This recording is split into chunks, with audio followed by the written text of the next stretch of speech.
So, Andrew, how are you using Airtable and AI to make dynamic lead magnets? What does that look like? Dude, so Airtable just released AI agents within the tool. So what I immediately set up was a form AI agents for it to take the prospect's information and spit it back to them. And I think this is the new revolution with AI, dynamic lead magnets that gets people a lot of value and also books a call and you get all their information. Wow. Okay. All right. I'm so excited for this Marketing Minds episode because we are joined by my friend, Andrew Kroeze. He is the founder and CEO of Peace and Profits, one of the only coaches in the space to sell a profitable coaching business.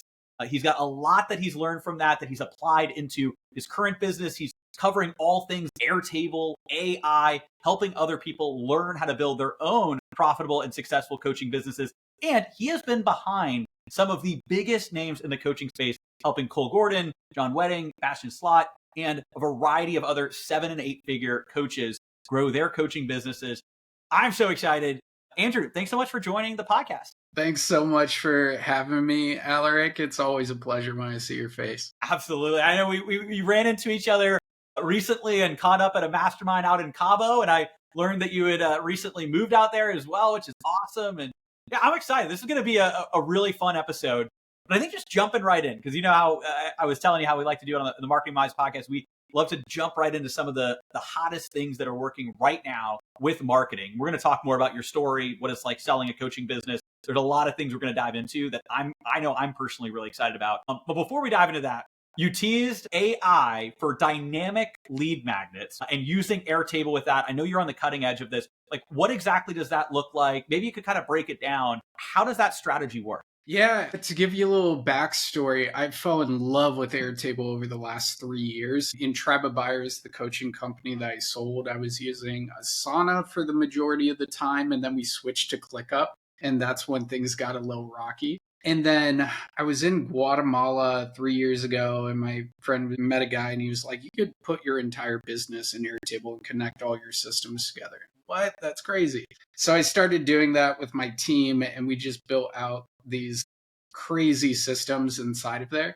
And one of my favorite quotes is every system is perfectly designed for the result that it gets. So like Airtable is my main hub of optimizing my systems, not just for business, but I got one for finances and my personal life. So I was doing that, and it has data, it has automations natively, it has interfaces for all our KPIs, it has our content system, our fulfillment system, everything. And then a month ago, they released AI agents and Airtable Omni, which is basically like ChatGPT inside of Airtable. And it blew my mind, and I was like, I know I can create something out of this. Kind of like you with the VO3 videos, and like so cool. You get excited about that one thing.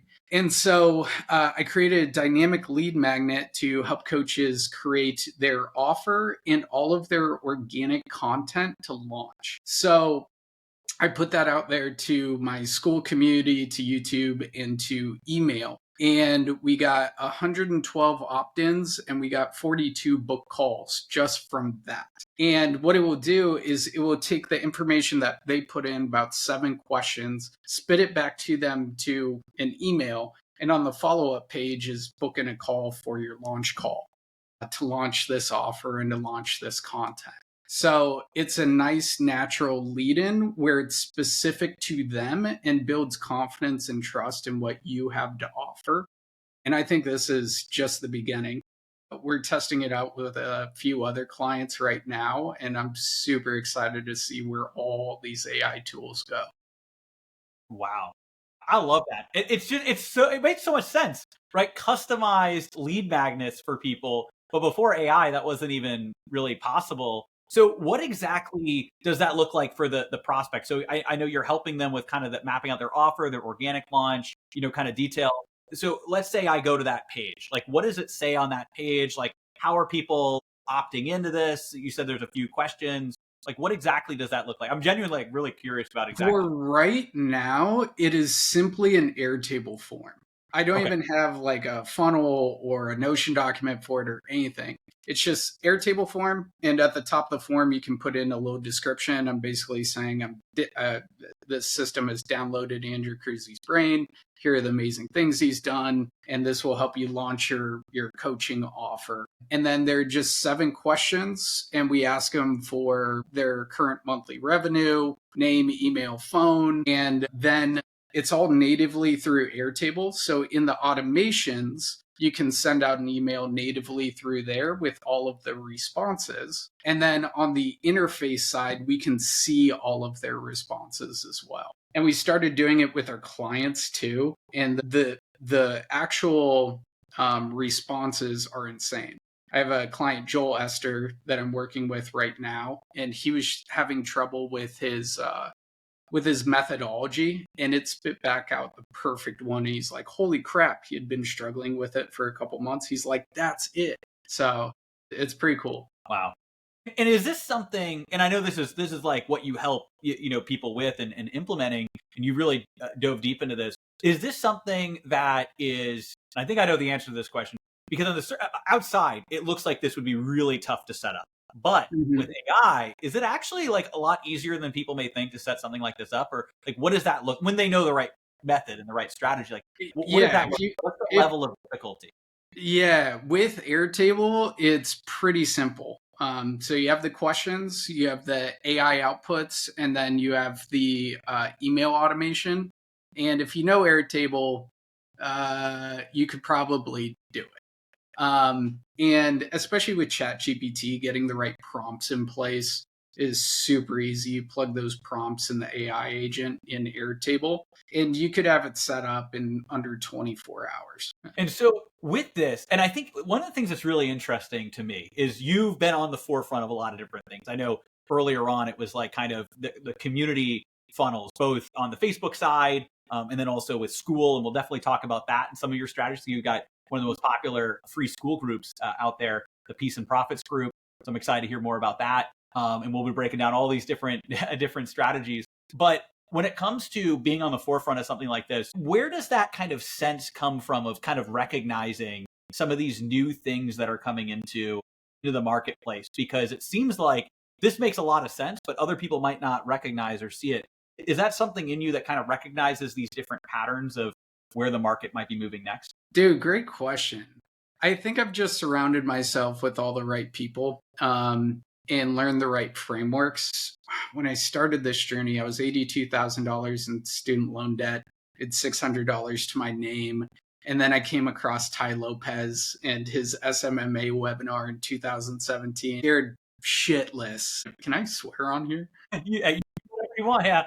Scared shitless, but invested into that. Didn't get a client for 6 months, but I was freaking lit up. And then I joined Dan Henry's program, got my first client, grew my agency, grew that to multiple 6 figures. And then there was a guy I came across, Johnny West, and I was in his Facebook group. And it was the only program, like until then and since, that I begged to get into. I don't know what it was. He probably had these like just gut feelings. That was the only program I ever had this gut feeling of like, I need to get in this. And he helped me grow my Facebook group and go into coaching. And I grew that Facebook group up to 24,000 members, built that to a team of 20, multiple 7 figures profit per year. And I joined a bunch of different masterminds along the way, like Scott Olford's and Taki Moore's. And just being around these people and like keeping those friendships and being in other programs, like, you just see the trends. People talk about something and it's like, oh yeah, like that's what's really hot right now, or those new ideas. But then like tactically, I would say just looking in business, everything through the value chain of like, cool, here are our offers. How are we getting awareness? How are we generating a lead? How are we converting that into a sale? How are we fulfilling? How are we upselling, referral, testimonial, that sort of stuff? And looking at that and thinking, how can I automate? How can I delete, automate, and delegate my way out of the value chain within this business? Now with AI tools, it's insane what we can do with that. Absolutely. I love it. It's also great to see kind of the snapshot, the combination of tactically diving in and getting creative and seeing what's happening, but also surrounding yourself with other people that are also on the cutting edge, because then it lifts everybody up. So I completely agree with that. And we're going to dive deeper into some of your AI tools and techniques. I'm really excited to talk about some of the other things that you're doing with Airtable, you're doing with AI. We'll talk about that in a second. We'll also talk about your journey and your story. And I know that's something that you've been very open about and public about. And I think it really helps a lot of people, especially hearing some of your journey from very high highs of exiting your company to some challenges that you've openly talked about. And then, building even the name of your business now, Peace and Profits. We'll talk about all of that. One other kind of like tactical or exciting thing right now that I want to talk about before we get into that is just that the name of your school group is the Peace and Profits. And, I would love to hear kind of where that idea came to be. And then also why you think that's resonating with so many people right now. You have, I think I was checking, it's like 4,100 members in your free school community. What is Peace and Profits all about? And what do you think is one of the things that's making it resonate so well with people inside the school community? Yeah, man. Thanks for asking. I am kind of against, and I used to be this way, kind of the bro scaler mentality. Like I went through that and it was like grow, grow, grow at all costs, client results, whatever, that sort of stuff. And after selling my company, I went on a year-long journey of traveling to Africa, Asia, Central America, Europe, all over, and going to Shivananda Ashram Ranch in upstate New York and hanging out with yogis, and going to Deer Park Monastery and hanging out with monks. And I couldn't believe how much of life I was not experiencing because I was constantly in my head. And I was able to tap back into intuition, into peace, into awareness. And man, that's what life is about. Like, I didn't know how much I was missing because I was so much up in my head. So the mission that I want to bring to the world is helping entrepreneurs, coaches, just people in general get out of their head and back into their heart. Just come home to the heart. And I always tell my clients it's the space between the notes that make the music. It's the space between our thoughts that create music out of life instead of all this jumbled noise and like that type of mentality. So I want to bring more peace to this earth, bring people back home to the heart, get the internal freedom and the external freedom. Like I got great mentors along the way and I was able to profit a crap ton in my business. I've never been like an ads guy or anything. I'm like mainly just like organic DM sales and systems and a small team and profiting at 50 to 70%. And I've enjoyed running my businesses that way. So I think it's a little bit different from the bro scaling and all that. And a good piece in the marketplace of like focus on the internal freedom and the external freedom. I love it. I love that. And it's definitely, really refreshing. We'll talk a little bit more about your story in a second. But getting into school groups and of course, Sam Ovens, and then also Alex Hormozi now being such a big aspect of that. Like what kind of had you decide to dive into school as a place to build a platform? I know in the past you had built a lot successfully on Facebook. What kind of had you choose school? And then what do you see as the benefits? How is it different than Facebook? I'm curious about all that. Yeah, it hurts my heart because I grew a big Facebook group and that was super profitable, super awesome to run. But that was in 2018, 2019, 2020 when it was super hot and Facebook was just funneling people to groups and community and all that. Like Facebook isn't that way anymore. It's just not hitting the same. So I was like, cool, let me start a school group, see how it goes. And what I really like about it is I'll give you guys some tips. So some people say like, do you want me to reach out with a message on that initial like form when they fill out school? We capture email and phone number and zap it over to go high level. And that starts our automations to create some like brand omnipresence all around. And for anybody running a school community, don't direct them straight to a VSL or webinar or something like that. What we like to do is give them an option of, do you want A or do you want B? So I think right now it's set up, do you want our school community funnel workshop or do you want our offer AI sales system. And that gets them into conversation way more, builds up a lot of reciprocity, and you're much more likely to close deals in the DMs and have them show up inside the community and all that stuff. And yeah, in school, that's automated. And then love the courses inside of there. Each of our videos has an opportunity for them to take the next step. And it just raises our authority so much when we have a community, you know? And like you on YouTube as well, we do YouTube. When people are watching video after video after video, they're much more likely to become a client. So I think between YouTube and how YouTube videos can go perfectly into school and it increases the view count, it's just a great platform. Plus, you get organic leads coming your way from the discovery section of school. That's why I say no to the Go high level communities. It's just not optimized enough.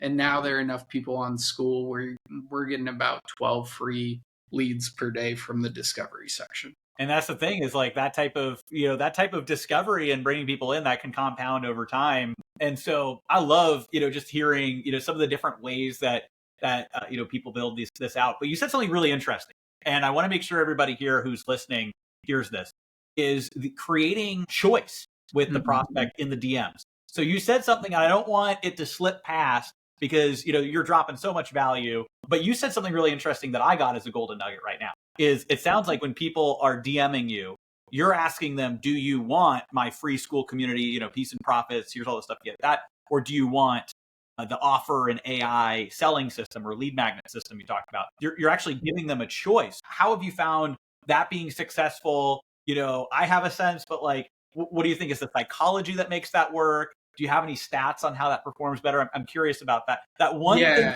I mean, we've tested over probably 50 different messages, and the do you want this or do you want that performs the best in terms of response rates and book calls after. How I'm always closed over $3 million by myself through DMs with literally selling the offer in there, booking calls. I love DMs. Maybe it's because I got 5 girlfriends on AIM in 7th grade and I just love messaging people. I don't know. And I built setter teams and that sort of stuff. You can automate it with Teams, and we have Airtable trackers and all that stuff. With that initial message, giving them choice, not forcing things upon people, because they're like in any relationship, there are 3 things that 3 steps to go to a commitment. So the very first thing in any relationship, meeting a girl or a guy at a bar or inside a business, is the first thing is like passion. And like, I don't want to kill that passion by forcing something down their throat that I don't know if they want yet, right? And like, we build up passion in our marketing, in our content, the client results, the stories, the methodologies, that sort of stuff, being passionate about that. Then it goes to intimacy. So once there's some conversations going on, we can dive into the intimacy of where you at, where do you want to go? What are the challenges getting in the way, and create that gap, right? And then sharing our own story, sharing our own stuff, and creating that intimacy. And then we can go to the commitment, to the offer, or to the book call. Or like in the bar situation, you meet this girl, you're building up passion, you're being silly, fun. Then you're getting deep into your stories and asking deeper questions, and you're building up that intimacy. And then you ask for a commitment to go get pizza or something like that. In any relationship, it's just those 3 phases. And like we feel weird when we jump straight to intimacy, or somebody's trying to force their agenda on us and kills the passion. So I always love that framework and teaching people that. So that's great. Yeah. And I think that's the thing, is not a lot of people know really how, that works as well. And it's also harder to see visibly, with what's going on in different DMs, because, in the world of people like, funnel hacking or doing whatever, they're looking at like different funnels, things like that, although I'm not always the biggest fan of that term. Obviously people should, make their own, variations, their own things. But I think that the DMs, one of the reasons people are not the best at DMs is they don't really know how to do it. And so I think that that's a really good, almost little like mini masterclass on how to actually think about DMs and not make it weird. Like it's just like having any conversation. and you want to follow those touch points. You don't want to just go all the way, leading with, oh, let's hop on a call right now. It's like, all right, let's build up that intrigue and value and everything. So yeah, and I think with setters and all of that, the number one thing that I tell my team is like, be unattached. Like, I would rather not break a sale from trying to force it down their throat than being unattached and stepping into service for that prospect. And that creates long-term raving fans when they can feel that service instead of like trying to force a sale in the DMs. Yeah, exactly. That makes a lot of sense. So this is really valuable. I want to talk, shortly we're going to talk more about AI in a second, like some of your other AI tools. But let's take a detour. You started talking a little bit about your journey. You talked a little bit about your break.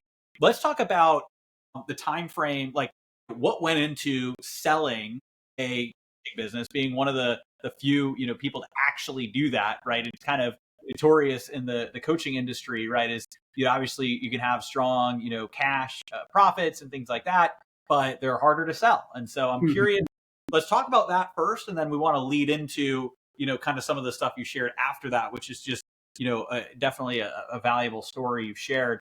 But let's start off with that. Like, what went into selling the business? What are recommendations if somebody's listening to this and they want to sell a coaching business? Like, what were the things you did right? Maybe would have done differently? What did that look like? Yeah, great question. So I'll break it down into like 5 steps. So the very first thing was I caught a trend, and like everybody was teaching like webinar to selling a course back then. I was saying like, yo, you can start a Facebook group in organic audience and make a lot more profitability and that sort of stuff. So I caught a trend, and especially right now, if people are catching the AI trend and everything like that, it will make it way more sellable and it will make it grow so much easier. Number 2 is I developed my offers in a way that didn't have to include me. So I accidentally created what I call the maximization model. So we had low ticket things that were like $47, $97. Yeah, people love paying you, that sort of stuff. Most of ours were like paid master classes and all that. Then I created my offers in a way where it was a problem solution format. We had a $997 course, which can now be like a paid school community, that sort of stuff. It was called Group Growth and Monetization Blueprint. It was to get 1,000 people in your group and sell your first program in 90 days. That was the promise of it.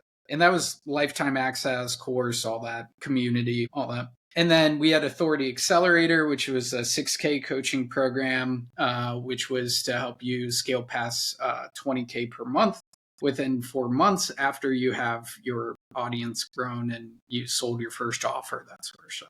And then we had 7-figure CEO on the back end, which was a 25 to 30K offer for the year. So that is what made it super sellable.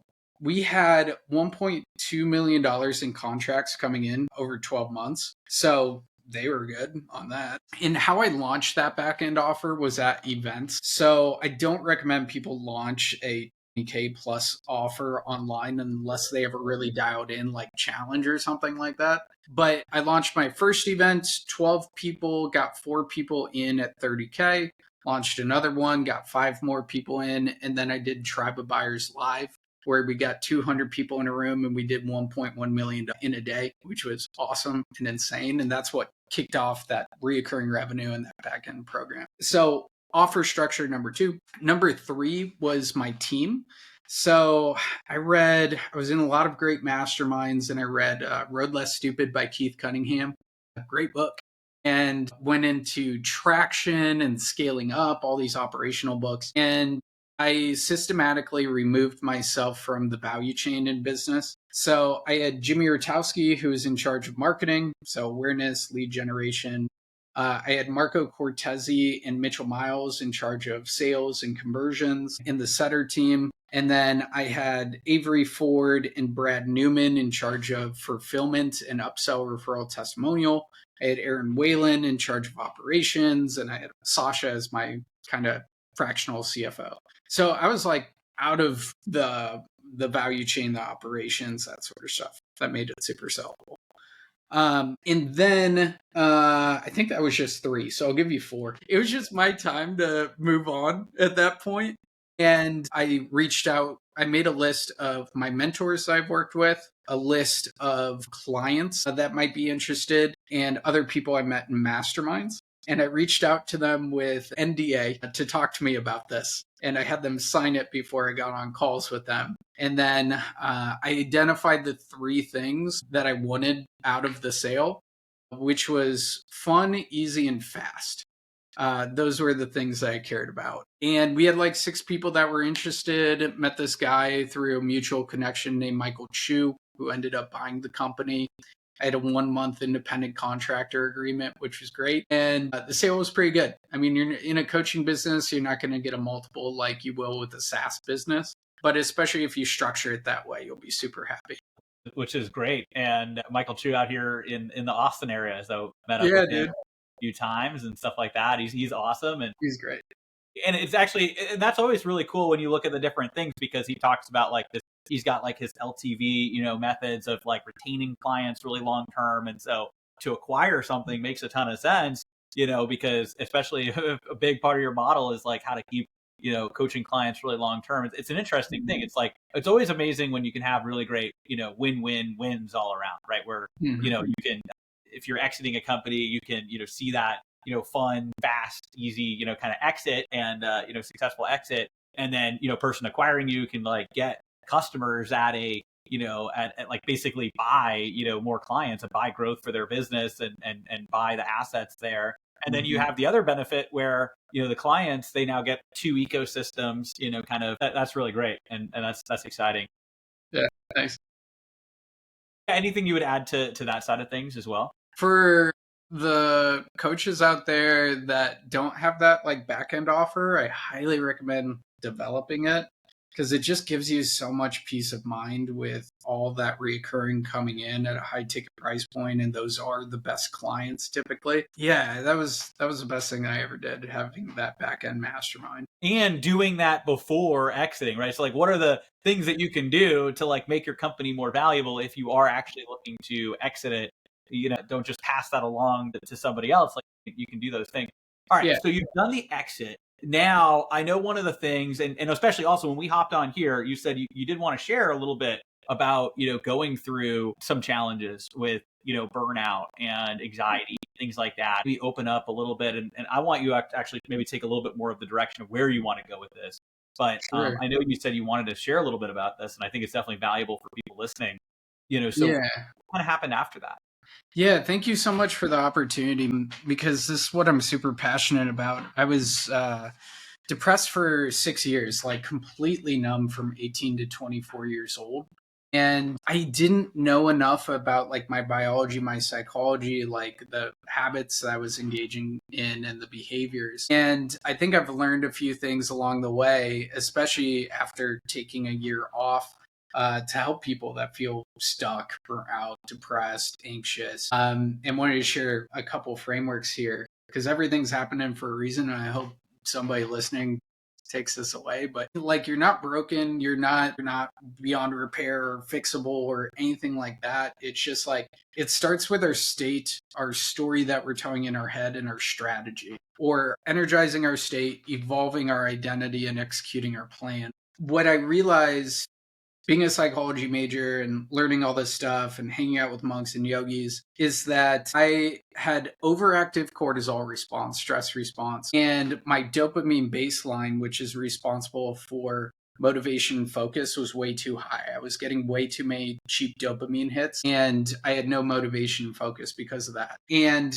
what we get to do is reduce that cortisol response and lower our dopamine baseline. So our brain functioning moves from the amygdala, the fear portion of the brain, to the prefrontal cortex. So what's happening when we're burnt out, depressed, anxious is simply, it's been going on so long that we have more synaptic connections in our amygdala and less synaptic connections in our hippocampus, responsible for memory. That's why we feel like we can't remember anything when we're burnt out or depressed. And less synaptic connections in the prefrontal cortex, which regulates our thoughts, our feelings, and our actions. But what we can do is energize our state. So there are 4 love productivity connection chemicals to remember. And I'm going to share with you also how to naturally release those. So, number one, and this will offset the cortisol stress response and move the brain functioning. So, number one is dopamine. And the key to dopamine, which is responsible for motivation and focus, is stabilizing the dopamine baseline, bringing it down, right? Starting to remove those habits, that sort of stuff, optimizing our environment for that to bring it down, and especially meditation. Even when it's hard and your brain is going all over the place, just focusing on a central spot and meditating. That will help bring that dopamine baseline down. Also, having a big vision of the future and having hope, because dopamine is the pursuit of pleasure molecule. So when we have a big vision for ourselves, for our life, and like the service we want to bring, then we're releasing more dopamine naturally. What's kind of cool about these two is like we can release dopamine in another person. Like, Aleric, you are an amazing storyteller. Like, you are releasing a lot of dopamine in your audience because they're wondering what's going to happen next in this story, right? So you earn that motivation and that focus from your audience, right? So that's dopamine, quick things to know. And then we have serotonin, which is the happy, joy, calm molecule. And we release a lot of this through breath work. So I teach breath work in 3 different ways. I got the Sanskrit sign of breath on my finger here. Yeah. And it's the ultimate antidote to cortisol, to that stress. So we have water breath work, coffee breath work, and whiskey breath work. So water breath work creates heart-brain coherence. It's like box breathing, 4 seconds in, 4 seconds hold, 4 seconds out. Like that rhythm and that pace to your breathing and just focusing on it, right? We feel more flow. And then we have coffee breath work, which is like a breath of fire, and then hold.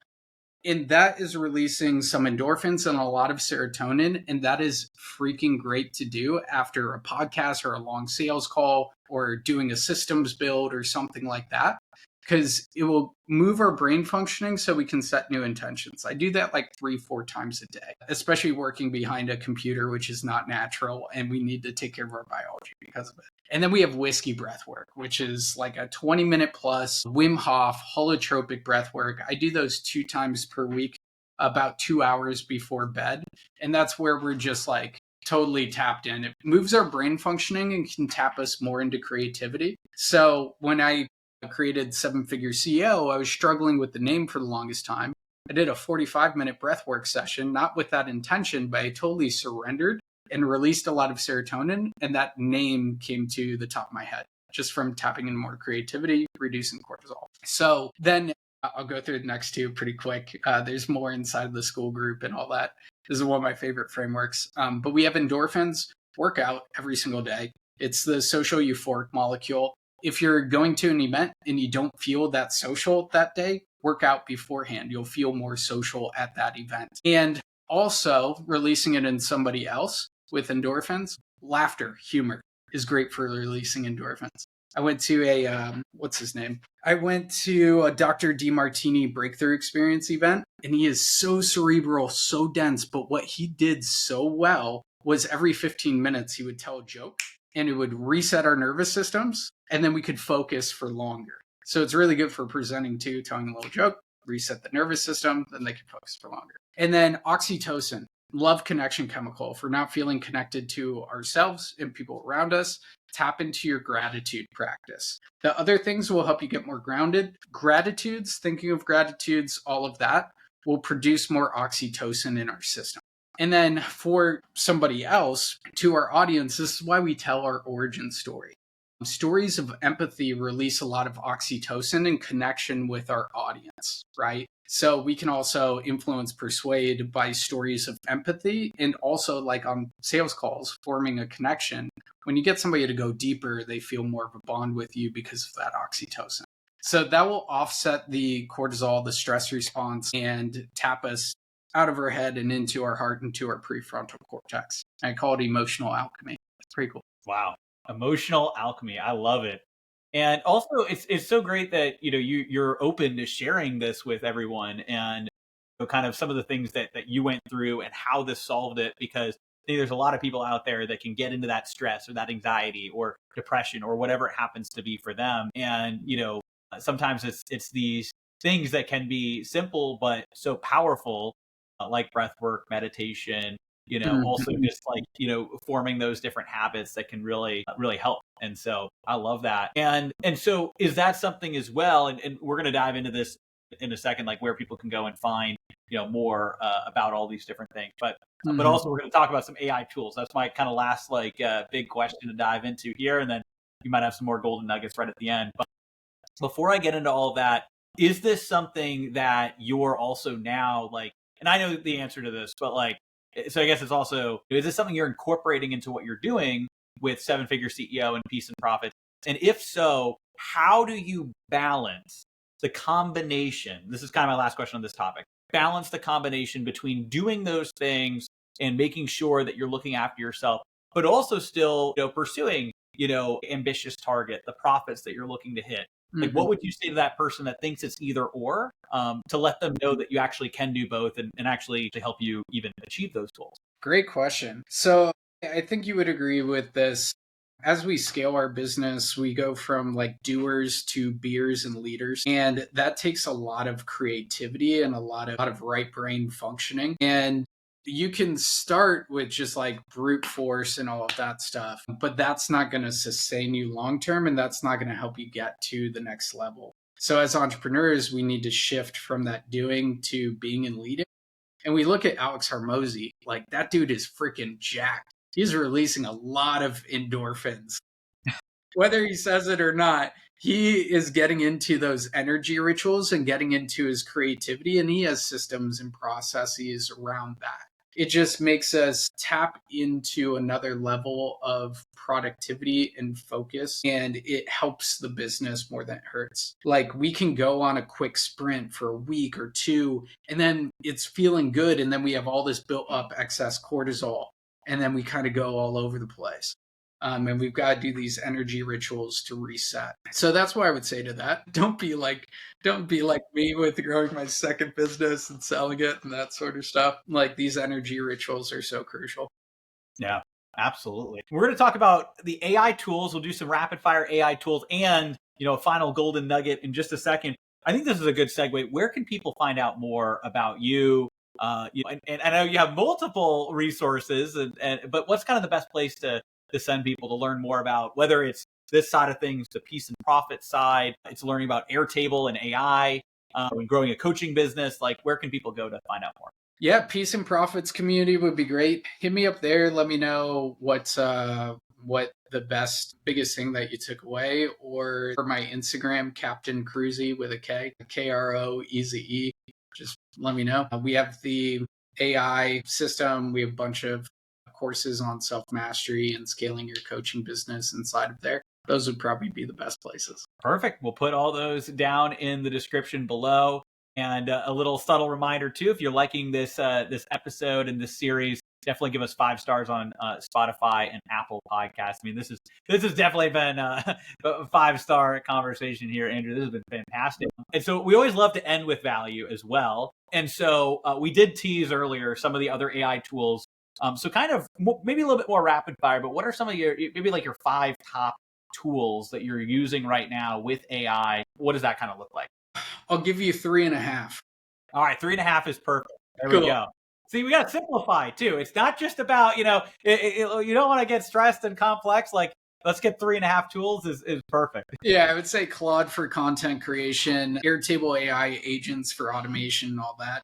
And then the classic, just Chat GPT and using the projects appropriately. And the half that I want to give to everybody is if they're not using Aquaflow or Whisperflow, please get one of those tools because it's a voice to text thing and you can create things with AI so much faster. We speak 4 times faster than we can type. So just look up Aquaflow or Whisperflow, get it. It will save you so much time and build so much more confidence while you're building these AI tools.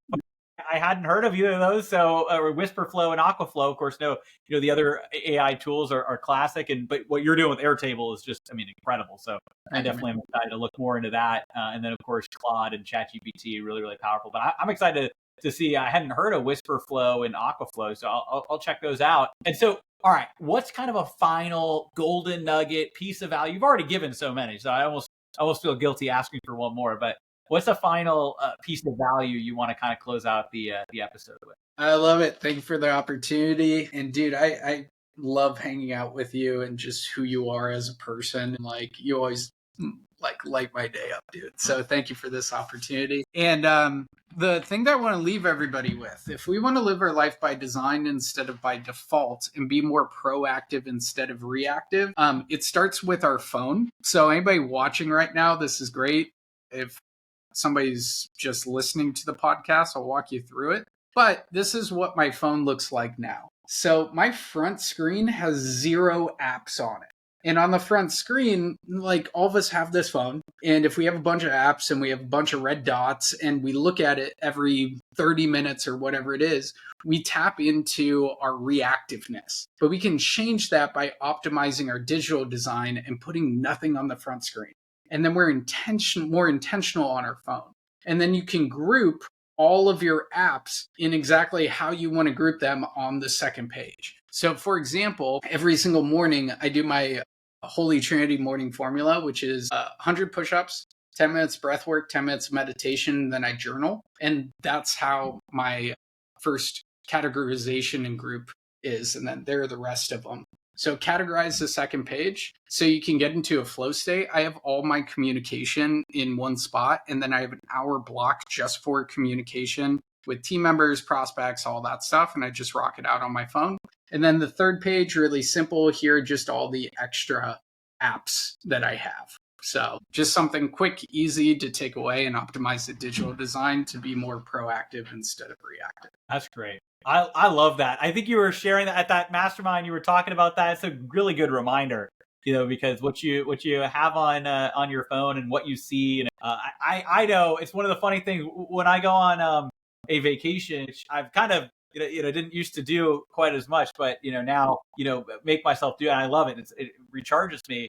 I have to delete the Slack app or move it. And it's kind of crazy how my thumb knows exactly where to go to try and check Slack. It's like you don't realize you're kind of addicted to checking these different things. Yeah. And you make excuses as an entrepreneur. It's like it's Slack, that's not a big deal. But if it's something that you don't even realize, because I on this trip, I click on and it's going into a different app because I had moved it or whatever. I'm like, wait a second, what did I, so bringing it's some consciousness to it. Yeah. Exactly. Yeah. So I'll have to check that out. Really appreciate that. Well, Andrew, this has been amazing. By the way, I appreciate the kind words for me as well. And I have to reflect that back to you. Just the energy that you bring, the way you show up, and you really focus on serving and helping people is really amazing. And yeah, this has been an amazing episode. Thank you so much for coming on. Thanks so much for having me, man. Appreciate you.